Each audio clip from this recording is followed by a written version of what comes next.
Halo, aku Ita Isrinur Fajarwati dengan NIM 246151050. Aku akan membahas tentang morfologi. Kalian tahu nggak sih apa pengertian dari morfologi?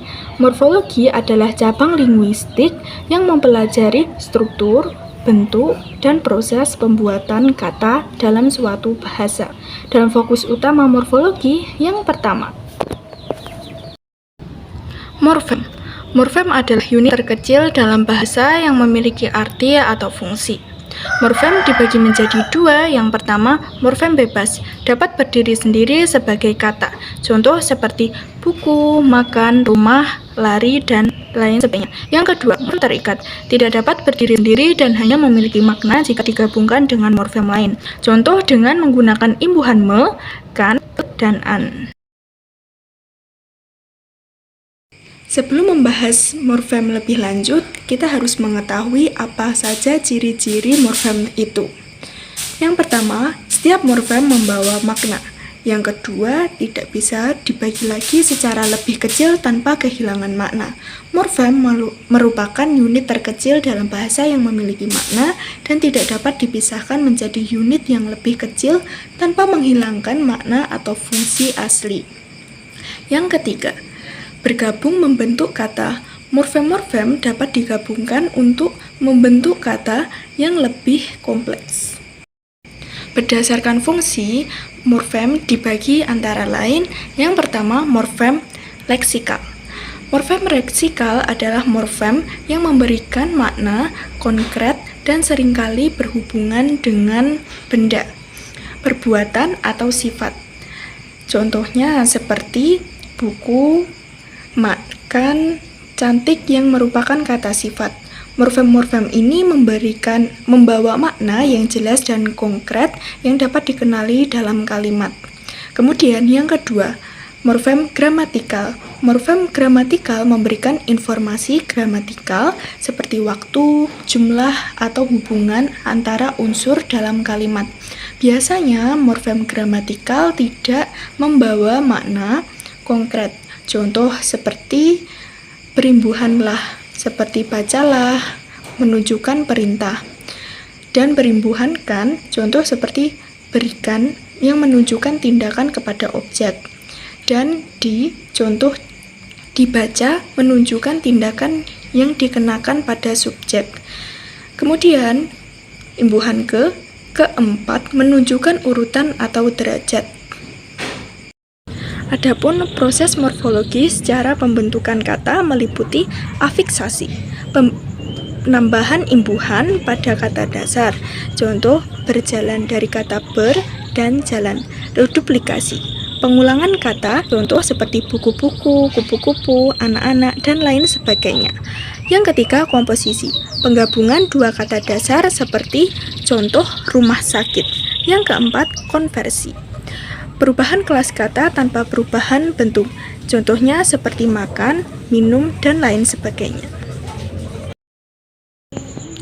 Adapun kata dasar dan bentuk turunan hubungan antara sederhana dengan bentuk kompleksnya. Misalnya seperti dari kata lari menjadi pelari, berlari. Kemudian contoh penerapan morfologi. Yang pertama, afiksasi.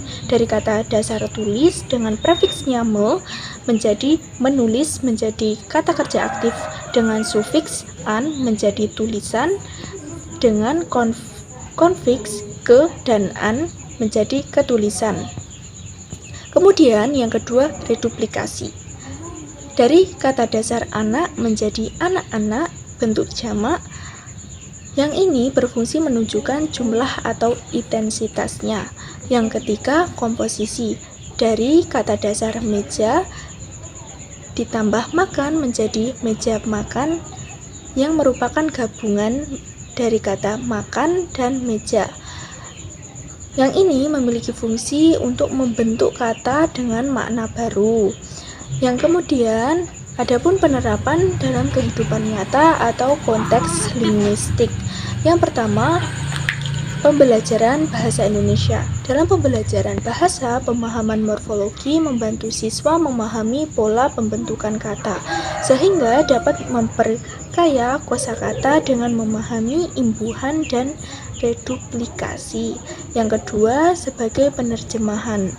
Pengetahuan morfologi membantu penerjemah memahami struktur kata dalam bahasa sumber dan menyesuaikan ke dalam bahasa target. Misalnya, unbearable dalam bahasa Inggris yang diterjemahkan menjadi dapat dipercaya. Yang kemudian ketiga, teknologi bahasa.